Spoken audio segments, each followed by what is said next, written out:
Hello everyone, welcome to How to Solver.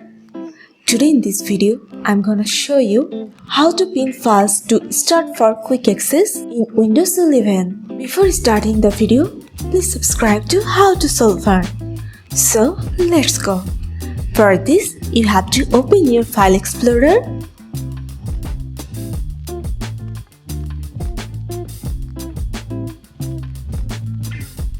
Then select your file.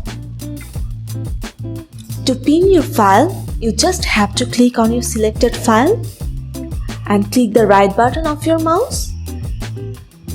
Now here you can see pin to quick access. You just have to press on this. So this is how you can pin files to start for quick access in Windows 11. So guys, that's it. You can do this. I think this video is very helpful to you. If it was, then give a thumbs up and hit the subscribe button. And thanks for watching.